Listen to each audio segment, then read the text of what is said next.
my name is Sixo, but more on that later as it's absolute chaos in here right now. Yes folks, this is the one we've all been waiting for because it's the Chaos Bringer himself. It's Hasbro Pulse Unicron. Cannot wait to get stuck into this one today. Let's see what it's all about. Today's review is of course the iconic Chaos Bringer from the Transformers franchise himself.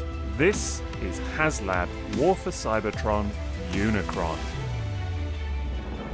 This stunning recreation of the planet-sized Big Bad is the largest official Transformers toy ever made, and sees the character brought to life in a way that fans have been wishing for since 1986.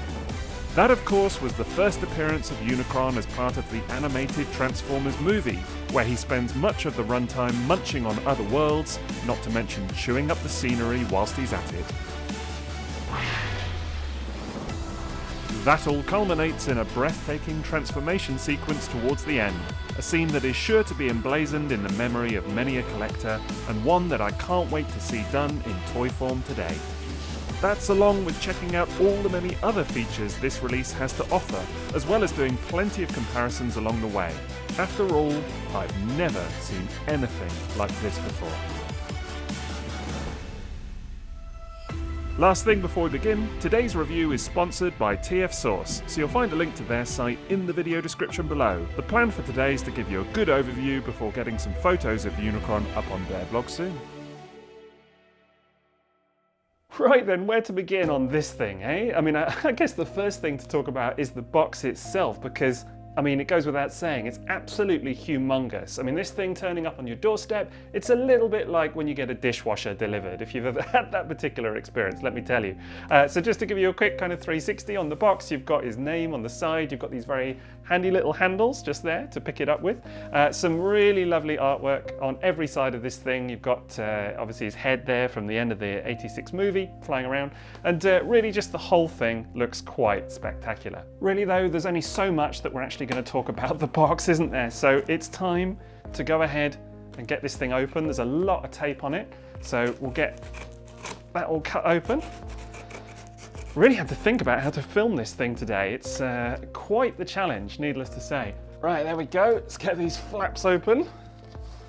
Very exciting indeed. Just to give you an idea of the scale of the challenge here and what's included, I mean, here are the instructions. You can see just before you, absolutely immense. I mean, this is like, it's like a novel, honestly.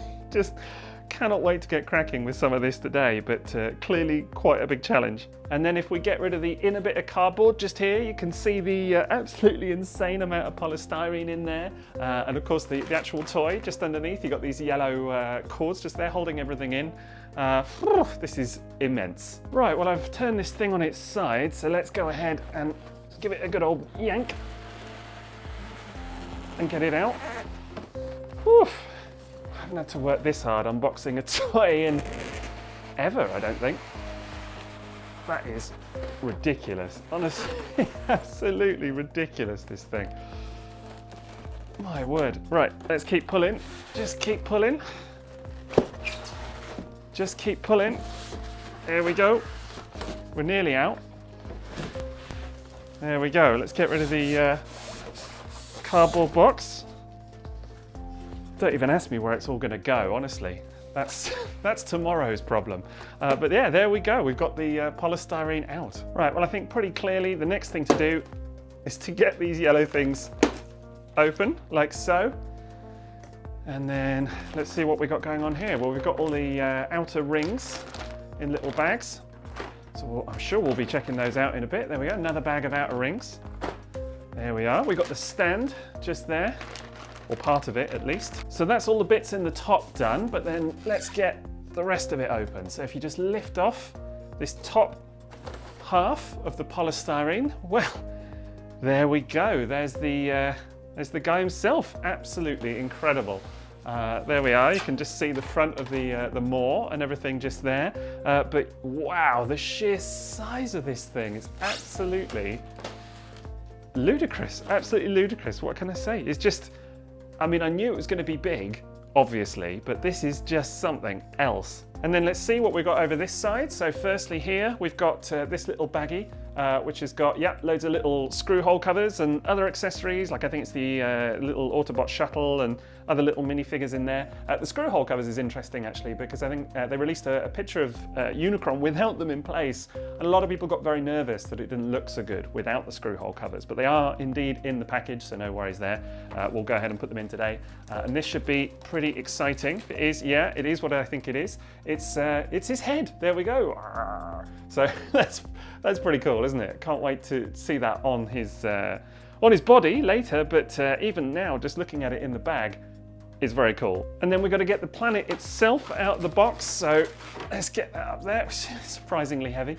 We'll get the polystyrene out of the way. Woof, there we go. Right. What now, eh?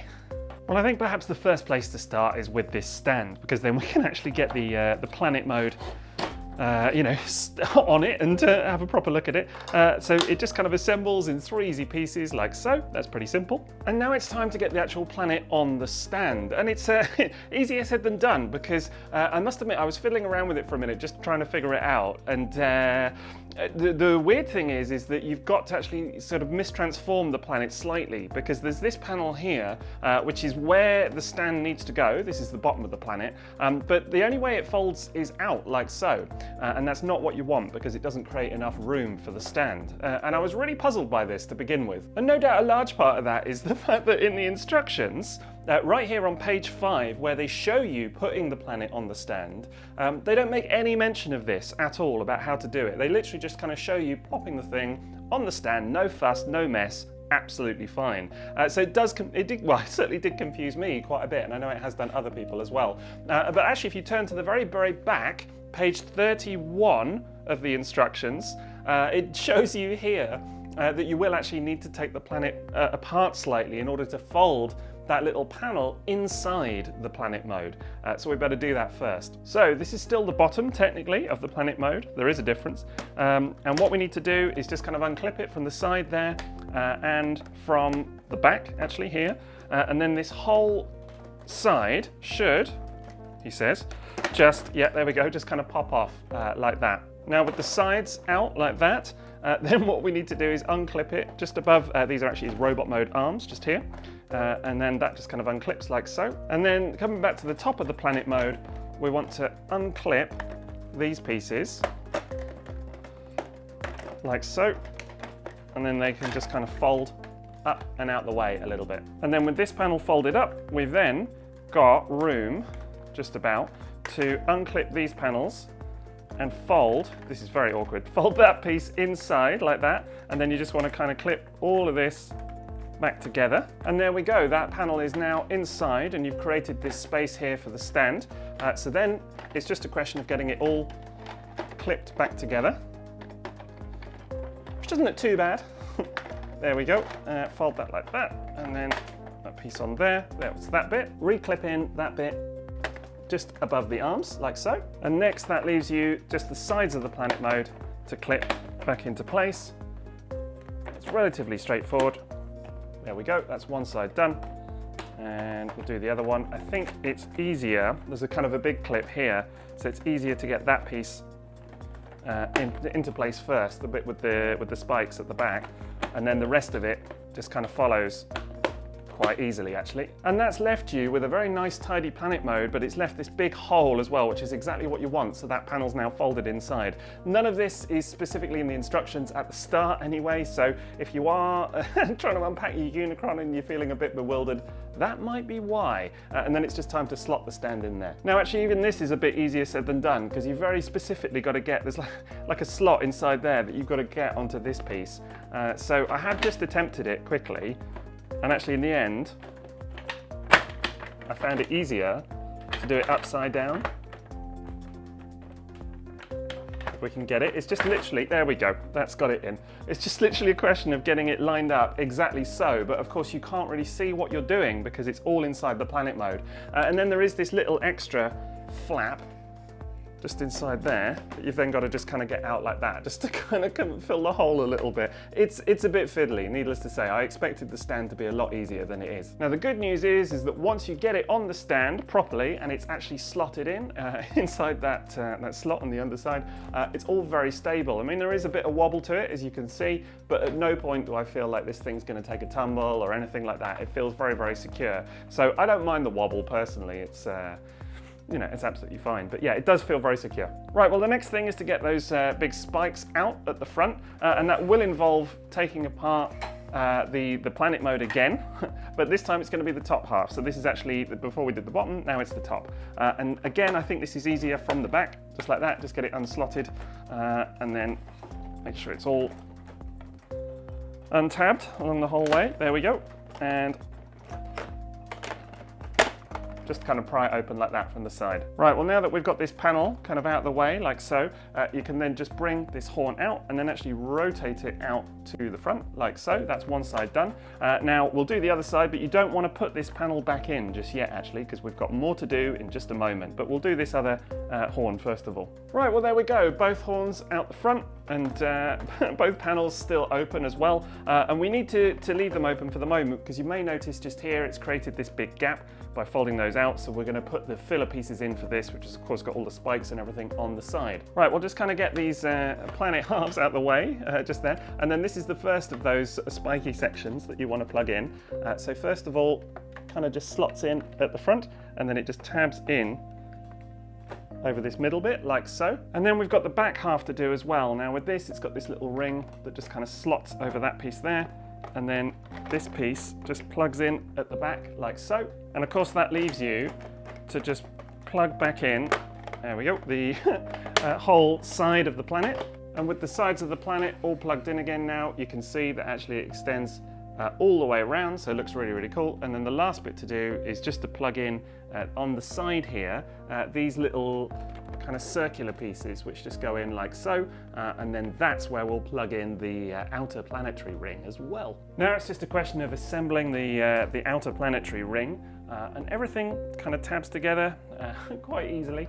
That bit goes into there, that bit plugs into there, that bit plugs in like so, and then you want to plug in that piece on there, and that is half of it. So once you've got both halves assembled, then you can just actually attach them to the planet mode. Now they just kind of slot in on the side like that. It doesn't matter which half is which, they're both the same, so that's pretty easy. And then when you've got both sides in, the top one there kind of wants to slot in to this little hole in the top of the planet mode, and then of course you just want to actually clip them in to each other like so. Same is true at the bottom, just kind of slot it up like that, and then attach the two halves of the ring to one another like that, and it just kind of sits there like so. And there we have it. And oh my word, it looks spectacular. What can I say? Absolutely spectacular. I mean, obviously, I knew this thing was going to be large.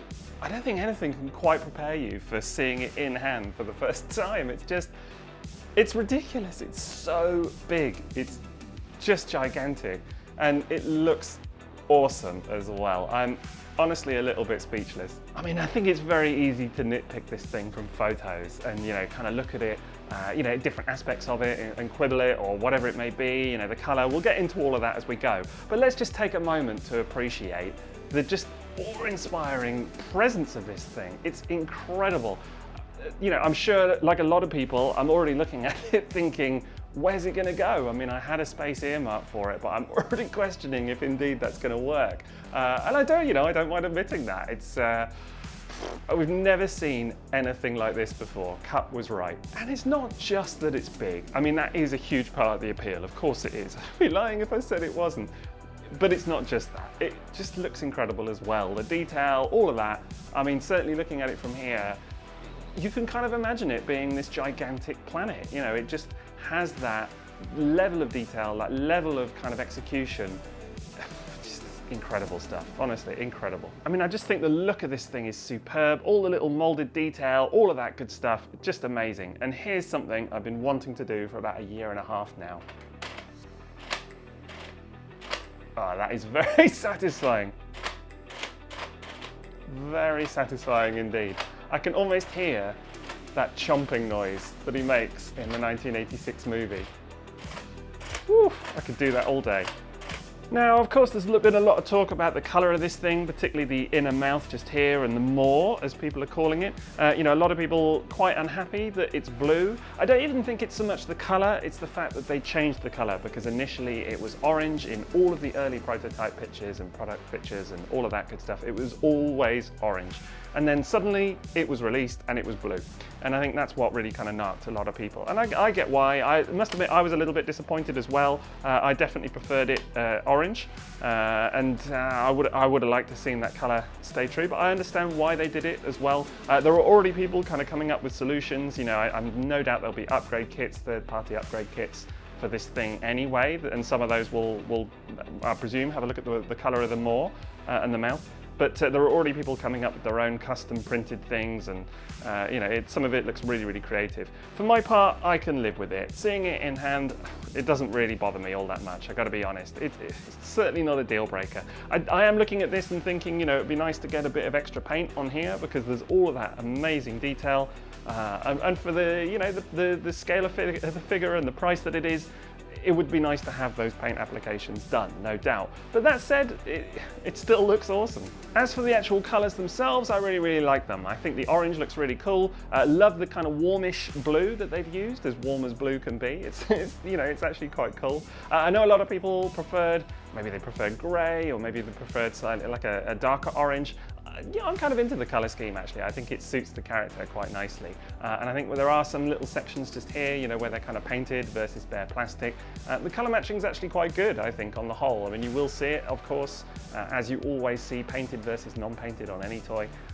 But generally, yeah, I think it looks great. And again, the molded detail on here, just superb. Coming around to the side, I absolutely love all these spikes. Love how, you know, how non-uniform they are. They're all just kind of sticking out at different lengths, different positions.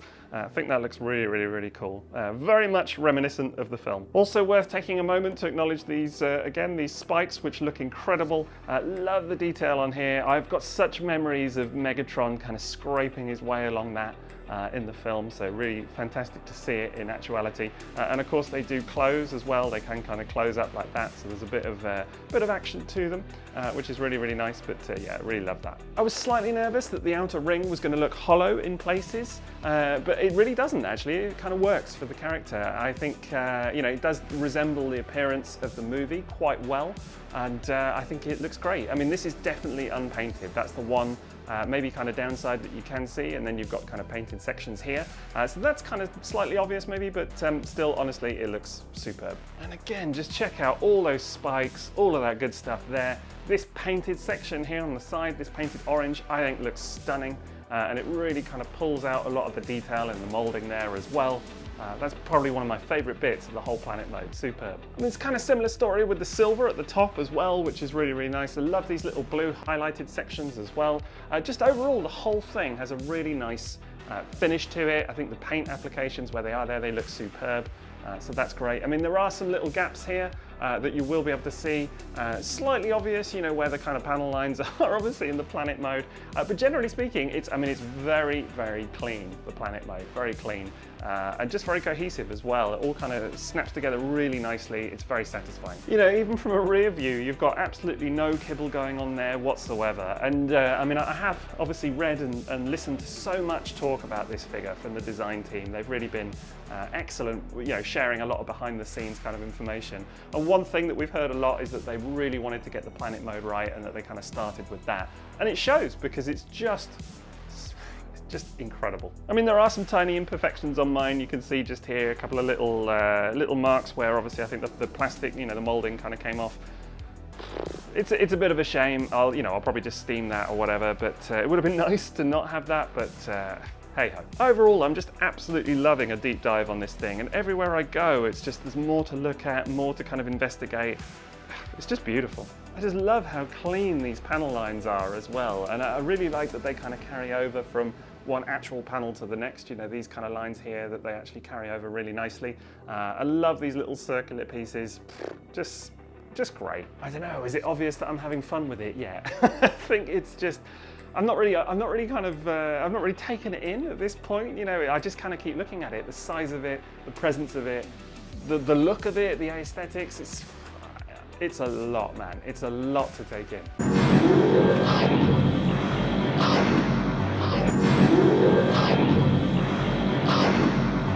Right, well, we'll do some comparisons of the planet mode with some other toys in just a moment. That should be fun. But let's check out some of these other bits in the meantime. So we've obviously got Unicron's robot mode head, as we've already kind of briefly seen.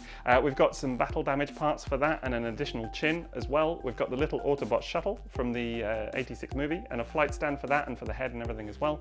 And some little minifigures of Rodimus Prime and Galvatron. So yeah, some cool accessories. Now, first things first, let's check out this flight stand. Now, I've already kind of attached these two bits on there. And then what you can do, of course, is attach the head onto the first one. There we go, just kind of sits on it like that. Very, very cool. And of course, it's just kind of replicating how his head is kind of orbiting Cybertron at the end of the film. And then you can also attach the little Autobot shuttle onto that one, like so. There we go. And then there is an additional, well, two ports actually. So I think one of them is for Kingdom Galvatron, comes with the his ship as well, his Decepticon cruiser. I think that will also attach on there. So that's kind of cool. There's additional bits to come. For today, the Autobot shuttle looks really, really cool. I mean, it's a tiny little thing. It's got a couple of little bits of paint on it, some silver. Not super detailed, but the molding's nice. And overall, you know, I think it's a bit of fun. And if anything, it makes for a really nice little accessory for Unicron, because it kind of puts into frame how big Unicron is versus stuff like this, you know? Which even in the film, obviously you do get a sense of scale.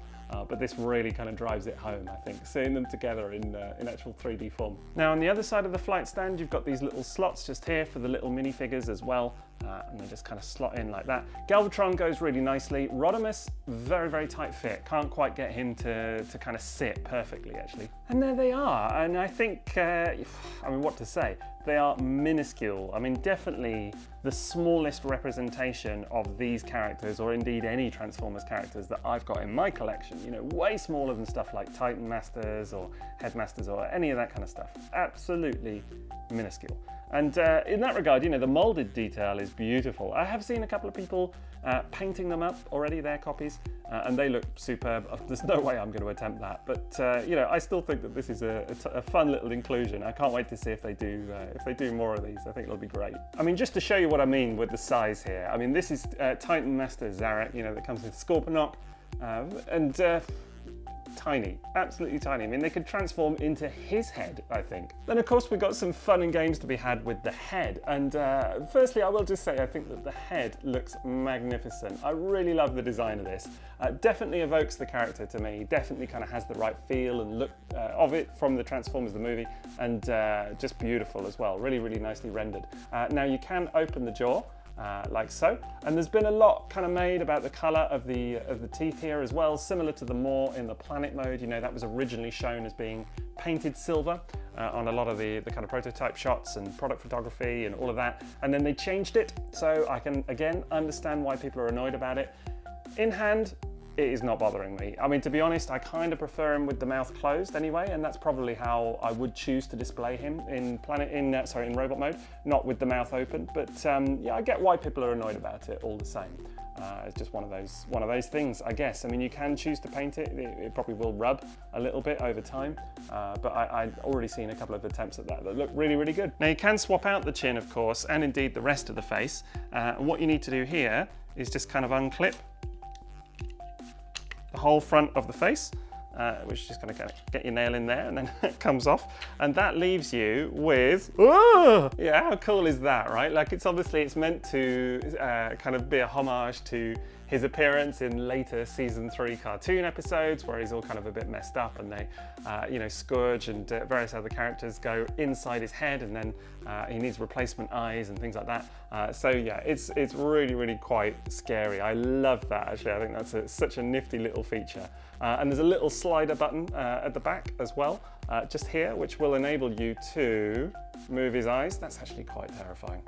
Quite terrifying. That, if I was a kid now, seeing that would terrify me completely. I may not show that to my son, I don't know, I probably will. But yeah, that's really, really cool. Love all the little robotic detailing along here as well. I think that looks superb. And of course the mouth can still move just there.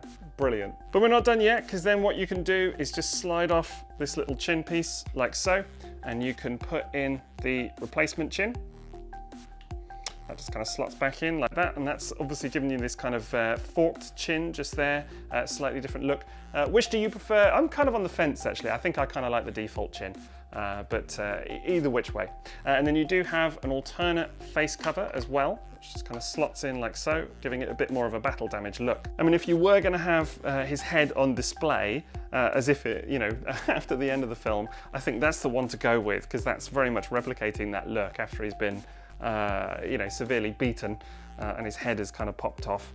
That's the kind of battle damage look that you're after, isn't it? So I think it looks great, really, really cool. Love the detail on that, just superb again.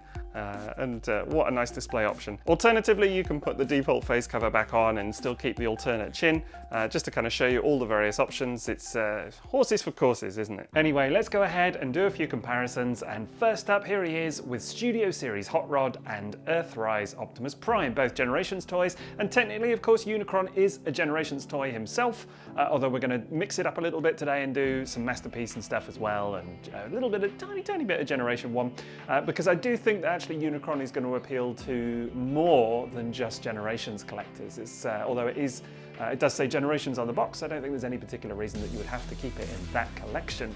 Although it is fair to say that the size of them, although still not in scale, it's really something to behold, honestly. They just look absolutely tiny.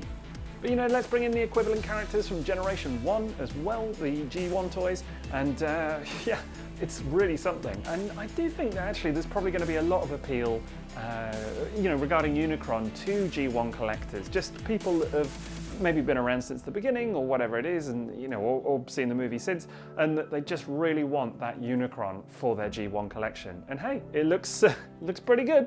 Or you know, maybe you do prefer Masterpiece, and then this is more your sort of your bag. So here we've got MP28 Hot Rod and MP10 Convoy, and yeah, again they still look really, really small, don't they? Despite being larger than the Generations toys, it still works for me. But then here he is with a bit of a movie crew. So you've got a couple of Masterpiece bots and a couple of third-party lads as well. And yeah, I think that looks absolutely terrific. Love the colours, always love this cast and love that film. And this is just such a great homage to it. It's everything. And then again, here he is with some third-party bots, all representing his heralds. You know, you've got Galvatron, Cyclonus, the Sweeps. And it just looks gorgeous. I mean, I would definitely, I think if I had the room anyway, I'd definitely love to have a display looking something like that. Yeah, it's just absolutely incredible. They really, really work well together. And you know, someone asked me if I was going to be doing any comparisons with some of the large third-party combiners, and indeed I am. In fact, one person asked me if I thought that Unicron would be as big as those, that they would be bigger somehow. And yeah, no contest, Unicron's definitely bigger. So here you have Toy World Constructor and Zeta Toys Bruticon. And I mean, let me tell you, these are massive, massive toys. Absolutely gigantic in the realm of third-party combiners. It's like as big as you get, but Unicron dwarfs them. These are toys that previously I would have considered huge. And now we're getting into the arena of toys that are kind of legendary in terms of their size, official toys and everything. And this, of course, is 1987 Headmaster Generation 1 Fortress Maximus. And at the time, you know, for many, many years, it was the largest Transformers toy for years, until the Generations Fortress Maximus came out. And it's just so interesting to see the two of them together, you know, two real titans of their times, you know. Then of course we move into the arena of modern Titan Transformers themselves, and here we have Trypticon, who is big. I mean, it's a big old toy, but it definitely doesn't look as big as Unicron for sure. I think that's going to be a bit of a running theme again, isn't it? So, but there you go, you can see them together.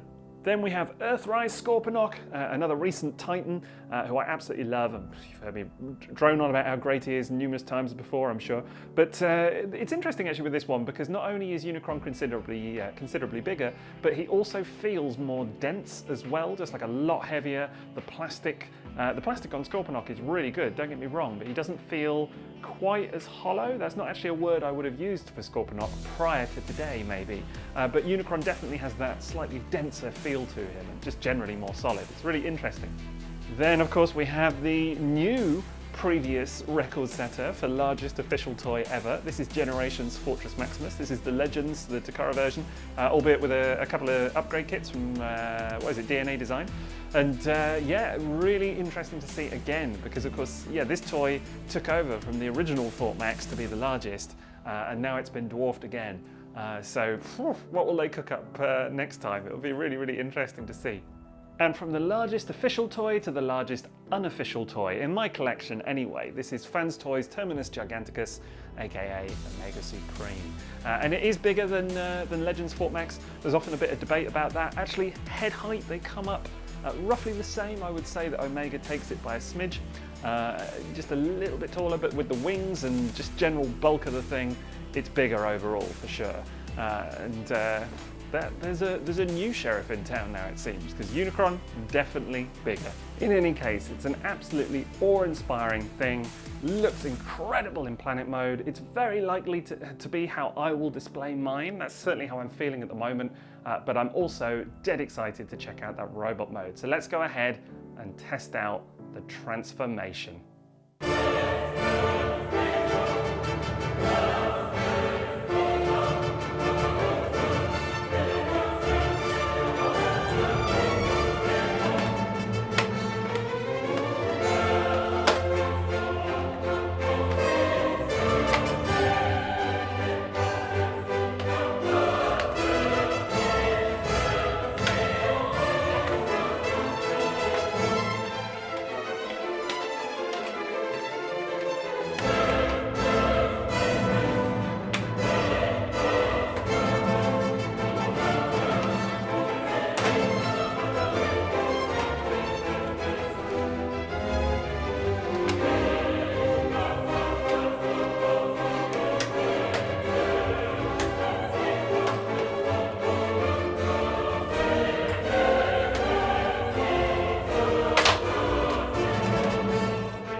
Wow, I gotta tell you, that is a proper WTF moment. Like, it's just, wow.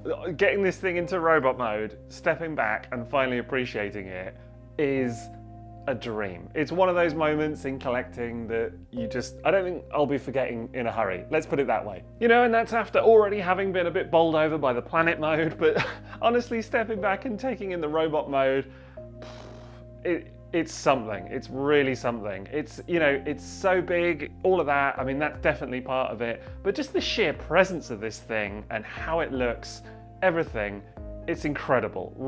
I know I kind of keep saying that, and it may sound a little bit hyperbolic or whatever, but honestly, photos, all of that stuff, even this video, I'm sure, none of it can really prepare you for seeing this thing in hand. And yeah, I'm sure a big part of that is the size, no doubt. I mean, it's the largest Transformers toy I've ever seen, so of course it's going to be part of it. But you know, it is the sculpt and everything as well. I'm in awe, honestly, absolutely in awe. I don't really know where to begin. I guess let's talk transformation first of all, because honestly it's really not too bad. I was very nervous about it in many ways. Like, I was really unsure of what I was getting into. You know, I had seen transformation videos on it, but still, you know, you hear kind of how intense it is and all of that kind of stuff, and it is, but it's also a lot of fun. Everything snaps together really nicely. You know, there were no real horror moments along the way, none of that. It's a lot of fun. I'd say probably the only moment that gave me real pause was these arms, these bits here, because the ratchets on these shoulders are something. I've never seen ratchet joints that tight before. And you know, needless to say, it's necessary for a figure this size. But there is a bit, you may have noticed during the transformation, this section here, the blue bit, actually concertinas up and clips in. I mean, it's a real, you know, you really have to force it in there at the shoulder joint.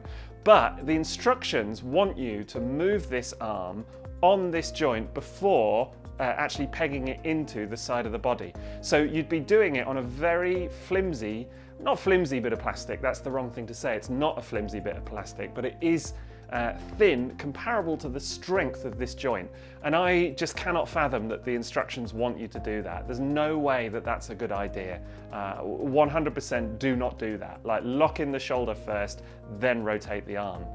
I mean, that's what I did, because I took one look at it and was like, no, I'm not going to do that. So yeah, definitely lock in that shoulder first. I mean, there are a couple of other moments where the instructions had me at a bit of a loss. I mean, this whole backpack section here, it's not entirely clear what's going on in the instructions, particularly where the front of the planet mode, which is actually just in there, the way that unclips and things like that, you know, because there's a lot of force that's required at certain points during the transformation. And it's fine because the toy can withstand it. You know, it does require that force, it's okay, but the instructions obviously have a way of making it look like it's all it's just a bit of a breeze. But actually, this whole section here is a little bit more complicated than maybe the instructions kind of clue you into. But never mind, we got there. And as I say, on the whole, tons of fun, and the result is incredible. I mean, you know, I know I'm going on a bit about it now, but I genuinely haven't been this in awe of a robot mode in quite some time, actually. I mean, you know, Zeta combiners, things like that, they've all done it.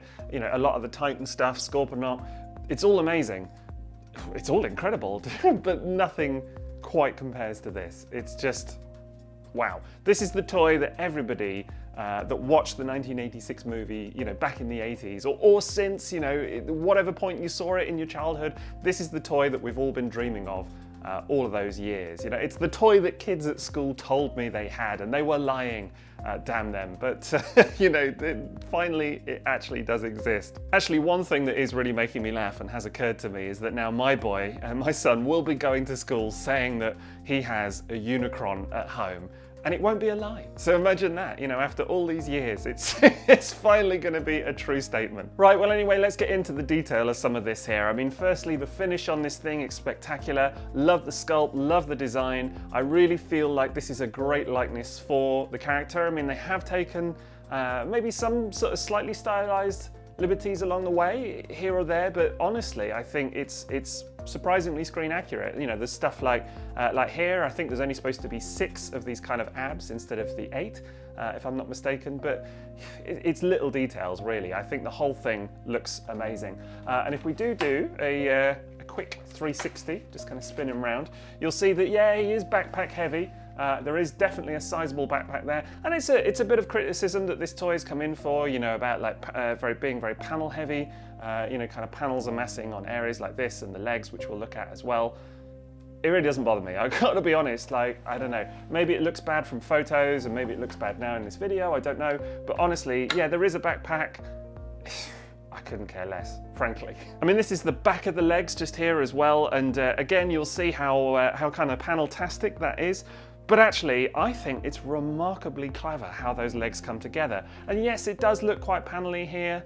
Again, I'm not bothered in the least. Literally not one jot am I bothered by that. If anything, I'm looking at it thinking, wow, that's clever. You know, like, all I kind of keep thinking about is the amazing engineering that went into this to get it to look as good as it does. And honestly, for the planet mode to look as incredible as it does, you know, the sphere, all of that, I think there are no compromises in that planet mode.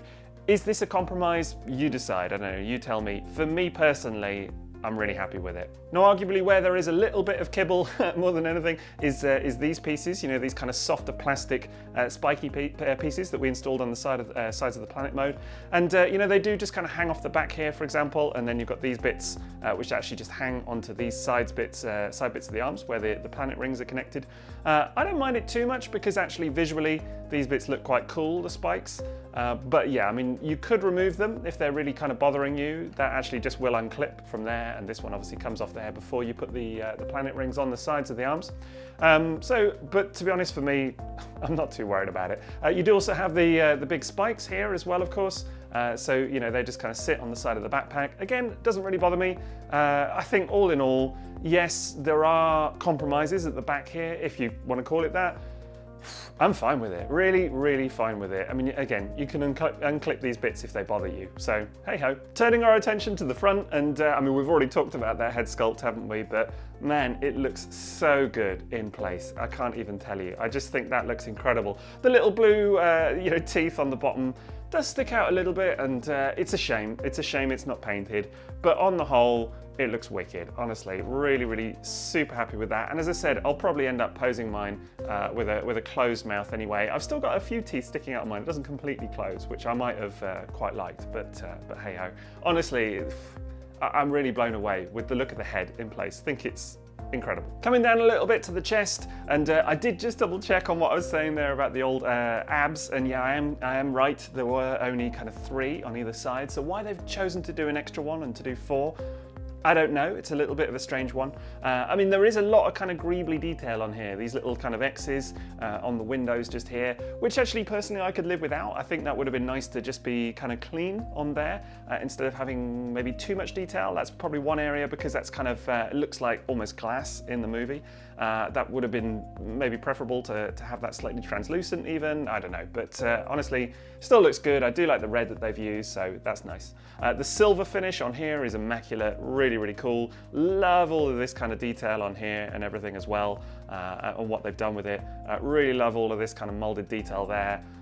Lovely. I have seen a couple of people talking about if this is accurate, these little circles on here, should they be symmetrical across the 2 sides of the body or not? I think, to be honest, I think it's horses for courses a little bit, because I think you could look at different sources. Certainly in the movie, there are some scenes where they do appear to be symmetrical and others where they're not. So I'm fine with it. I actually quite like the asymmetry that's going on here. I think it adds a little something visually to this toy, so I'm cool with it. Now, one thing I must mention before we move on, in case I forget, is the little holes just here. It does come with those screw covers that I mentioned earlier. I haven't put those in yet, so we'll do that in just a moment. So if indeed you're looking at this thinking, man, those screw holes are ugly, don't worry, we'll get to it. Really nice finish on areas such as the front of the thighs just there. Interesting that some bits here are painted. There are little spots of orange paint just on the orange bare plastic, so you will see those little highlights on there. I kind of like how it looks actually. It kind of varies the colour up a little bit if anything. A couple of little silver paint applications on there as well, so all good stuff. Now, one area where the bare plastic versus the paint is kind of obvious is on the fingers. just here because you've got a silver painted finish on the hand with some very nice orange kind of knuckles there as well, like little knuckle dusters almost. And but then, you know, you've got silver paint on a bit of the thumb, but then you've got little bits of blue in the joints, which is a strange choice just on the thumb there, and then just kind of bare grey plastic for the fingers. And it is noticeable, the difference. It's not so jarring. I think actually the blue just in the joints there is the weirdest part for me, if anything. I'm guessing that was like a gang moulding thing, and that they could only cast it in blue and then paint that piece just there, the top of the thumb. Why it wasn't cast in the kind of grey plastic, I don't know, but I'm guessing that's what it is. So yeah, that's a little bit strange. Love, love, love the front of the shins, just here, and how that looks. Not only is the moulded detail superb, and all of this in here, all that kind of inner workings, but I love that they've got this kind of lighter blue going on versus the darker blue here. A couple of little silver paint applications in some areas as well, and up there as well on the kneecap. But yeah, absolutely love that kind of two-tone blue. I think it looks superb. And of course you've got his massive feet. Big old feet that he's got just there. That's bare plastic on there, bare grey plastic. And it does show like a little bit versus some of the other sections. It's not kind of the best looking plastic I've ever seen, but it's really okay. I mean, it feels good. Like I'm not saying it's not good quality, because it certainly feels like it is. It's more just the kind of finish it looks unpainted versus some of the rest of the toy. But still, you know what?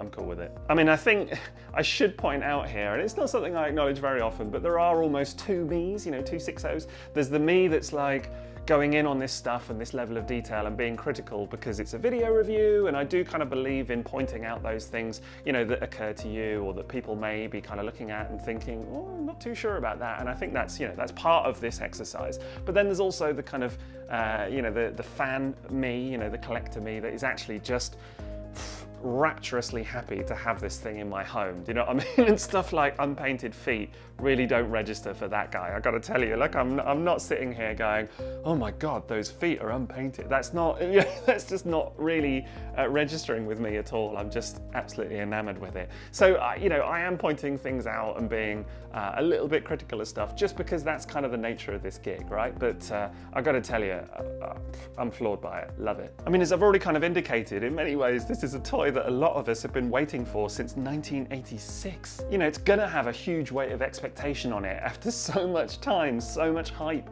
That's longer than a lot of Transformers collectors have even been alive. I mean, after all those years, can any toy really live up to that level of expectation? I don't know. This one, for me, comes close, I think. And look, that's not to say it's perfect. It's not. There are clearly things about it that, if I sit here and really kind of scrutinize, I could nitpick or whatever. I'm just saying that as a holistic package, wow. And really, at some point, isn't that enough? Does it need to be nitpicked any more than that? I don't know. You could go to town on it, but why bother? I'm blown away. I know I've said it enough already. I know I have, but I'm blown away. So there we go. Right, let's do those screw hole covers anyway. So here you go. You can see what I mean. This is on one of the spikes on his backpack. And of course, you just go ahead and plug these little things in place. It's very fiddly to do, particularly if you've got large fingers like me. There we go. Just kind of slot into place. And actually, when it goes in, feels very secure indeed. So that's good. And it has to be said that once they go in, they feel pretty secure, actually. So that's also good. That's also good. There we go. There's another one for you. It does look way better. And then, of course, we come around to doing the front of the arm. And this is the bit that I've been most looking forward to doing, just because I think visually it will make the biggest difference. And there we go. These ones are actually quite hard to get in. I'm really having to, with that one, I had to force it quite hard. And it seems to be the same with this one as well. There we go. We'll click in quite securely, but yeah, a bit of force required, definitely. I mean, I have seen at least one person saying, why could they not come pre-installed? And yeah, I kind of agree, to be honest, because this is not necessarily the most fun thing that you want to be doing. It's somehow satisfying, I will say. There's like an element of satisfaction of getting it done and the way that they kind of pop in when they go in nice and securely like these ones are at the top. But yeah, still, it possibly would have been nice if indeed you didn't have to do this at all, and they just kind of came pre-installed. And there we go, screw hole cover's done. It really wasn't too bad. There was maybe one on either side of the arm that gave me a bit of jip, but otherwise all good. And the result is great, because honestly now, it just looks perfect. You know, all those screw holes are done away with. It wasn't really bothering me too much, but it's definitely preferable to have it done, isn't it? Right, now that we got the screw holes out of the way, let's talk articulation on this big guy. So yeah, firstly on the head, it will rotate quite freely from side to side, and he can look up quite considerably. Can't really look down at all, or actually no, just can't look down at all. So that's maybe something that's a little bit of a shame, but not the end of the world. The horns do move as well, so you can kind of fiddle around with those if indeed you really want to. And of course, as we've already seen, the mouth does open as well. And you do have those little moving eyes if you take the faceplate off. So now with the arms, I've already mentioned about the strength of some of these ratchets, but check that out, honestly, absolutely redonkulous. And it seems to hold pretty well, actually. There's maybe just, yeah, it's that first click, there's a little bit of give with it, but actually then, that seems to be holding really, really nicely. Feels very secure. There's a bit of wobble, but other than that, very, very secure. And there is a bicep swivel as well, as you can see, just there, so that's kind of nice. And there is also an elbow bend. You get to about 90 degrees just there at the elbow, so that's cool. And then of course, let's bring that back down again. You can bend the arms out in front, and actually they would go all the way up and over. It's just very, very strong joint in there. So you're gonna get a bit of a workout. And then coming down to the hands, of course, you've got a wrist swivel, so that's good. And then there's a lot of articulation in the thumb and in the fingers as well, different points in the fingers. I did think that they might fan out, and they don't, the fingers, but I'm not, I never really liked that anyway. I never think that looks particularly natural. But yeah, lots of articulation in the hand, as you can see. There is a waist swivel. I think that's possibly the loudest ratchet I've ever heard in my life, but there you go, it's there. No ab crunch to speak of course, but there you go. Now with the legs, of course, you do have these hip flaps on the front, and people may know my thoughts about hip flaps, but hey ho, here it is. You've got to maybe think that it's necessary on a toy like this. And yeah, the legs will move all the way out at the front, not quite to 90 at the hip, and I'm holding it, I'm gonna let go, and yeah, it's holding securely, you know, two hands, there you go, not holding it at all.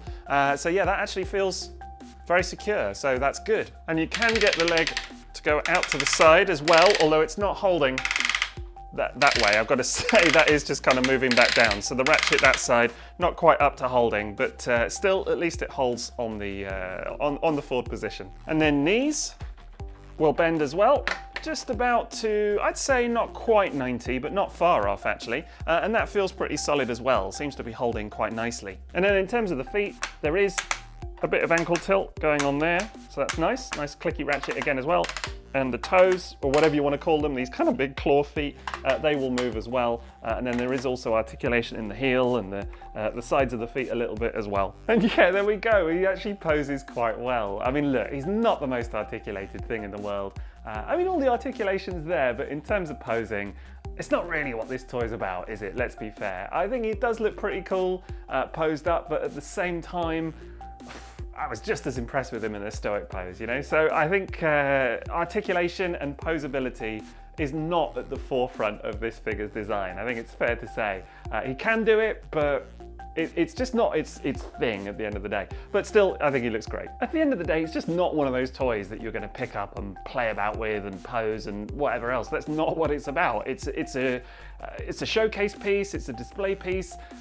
In that regard, it looks awesome, but yeah, it's not a pick up and play and pose thing at all. I guess in reality, how much posing does Unicron actually do in the film or the comics or whatever else? He tends to just kind of stand there, looking a bit menacing, if anything, but in that regard, he works really, really well. Now, one thing I have been super curious about is displaying him. Forgive the hand placement. Yes. I've been curious about displaying him, not on his stand. So here we go. We're going to just slide him off. And take the stand away and see how we get on. And yeah, for anyone curious, here he is, no stand. Standing absolutely fine. I mean, I will say that I wouldn't choose to display him this way, just because I think I'd be nervous, you know, about suddenly coming down in the morning to find that he'd toppled over overnight or whatever, but he does feel relatively secure actually. I have found the legs slightly, just to kind of help with that, you know, just a bit of an angle, but it feels okay. As I say, I wouldn't choose to leave him like that. Like if you're going to put him on a shelf or wherever, I would definitely use the stand. But he can stand without it. He can do it. And I know there's been a lot of curiosity about that and people saying, oh, it shouldn't even need a stand, you know, but it's a big old thing, man, you know, and I think it can do it, and that's enough for me. Gotta be said then, I'm absolutely in love with this robot mode overall. I mean, yeah, it's got its quirks, it's not the most posable, but still, it's great. So anyway, let's do a few comparisons of this guy with different toys again. And just like the Planet mode, we'll start with a few smaller ones. Here he is with a couple of Generations entries. Again, we've got Studio Series, Hot Rod, and Optimus Prime. And of course, he looks immense next to them, absolutely massive. Just what a sight. Again, you'll never get an in-scale Unicron, it's just never going to happen, but it's fun to see all the same, isn't it? Once again, here he is with Generation 1 Optimus Prime and Hot Rod from the back shelf, and yeah, again, absolutely incredible. And you know, I can see a lot of Generation 1 collectors getting in on this guy as well and being really satisfied with how that looks, because it is really something. But then if indeed Masterpiece is more your thing, then here you go. Here he is with MP28 and MP10 again. And still a sight to behold, despite them being slightly larger figures. It still looks awesome to my eye. And I think that this would look great in any collection, really. And speaking of Masterpiece, here we have him with our movie crew. And again, mostly third party, but some official bots as well. And I just think colors-wise, design-wise, everything, it's really working for me. Absolutely what I wanted from this toy. Superb. And then here he is with those Decepticon heralds of his, so Galvatron, Scourge and Cyclonus, again all third party, but there you go. And again, I think that looks exceptional. Colours, everything, I'm bowled over. And then let's bring in a couple of our massive third party combiners. So again, we've got Toy World Constructor and Zeta Toys Bruticon, both of which are absolutely massive, but still nowhere near as big as Unicron. I mean, these were some of the largest things in my collection prior to this, and they've just been absolutely dwarfed. It's just incredible to see. Now let's get into looking at him with some of the other largest toys in Transformers history. And of course here you've got Generation 1 Fortress Maximus, absolute behemoth that he was back in the day, and still is actually. I mean, it took until relatively recently for him to be toppled, of course, but he's still an incredibly large toy, just not as large as Unicron. And then let's start bringing in some of our Titans, and you know what, it's funny to see, because old Trypticon here is really starting to look quite small now actually, in comparison to things like Unicron. And you know, these two do actually meet in the cartoon at one point, and of course Trypticon is a lot smaller versus Unicron than this. This is not to scale at all, but still, you know, he does look kind of tiny by comparison. It's fun to see. Then of course there's Earthrise Scorpenoc, a very recent toy, and one that is thought of as being quite large, but still not as large as Unicron, as you can see. I mean, it's just going to be a running theme really, isn't it? And of course a similar story with Fortress Maximus. Again, this is Legends Fortress Maximus, the Generations version. Previously the largest official Transformers toy on record, as I mentioned, but still nowhere near as large as the new guy. And then here we have the largest unofficial toy in my collection anyway. Here we go, Fans Toys Omega Supreme, and wow, absolutely incredible to see. And still, you know, Unicron a lot larger, even with those big old wings on the back of Terminus Giganticus. Unicron takes this round, no question. Where are we at overall with this guy then? Well, needless to say, it's an absolute blast, isn't it? Absolutely incredible scenes. There aren't many toys that can claim to be as much of an event as this one. It's just all-encompassing. I'm sure at times I've been rambling a bit and a bit hyperbolic, but I hope you've really enjoyed the look at this video, because honestly it's been such an experience for me and such a delight to share this thing as well. You know, there aren't going to be many moments like this, so you really have to kind of make the most of them when they come along, don't you? I mean, look, there are things I could nitpick. There are things, as I said earlier, that, you know, if you really kind of scrutinize or get into it, you know, maybe it could be different here or there or whatever, or painted jaws and all of that kind of jazz. But actually, as a holistic product, what can I say? It's incredible. Of course, it's a toot.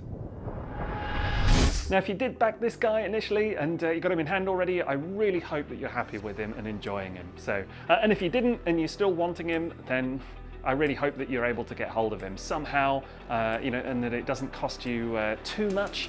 and that you know, he's everything that you want if you are actually able to get hold of him eventually. And of course, a big shout out to TF Source and a big thank you for sponsoring this video. And I will go ahead and put a link to their site in the video description below. Yeah, do let me know your thoughts as well. Unicron. Good, bad, too much, ridiculous? Where are you at with it? I would love to know. Otherwise, that's it from me, so don't forget to drop me a like if you enjoyed today's video, and have a great rest of your day. TTFN.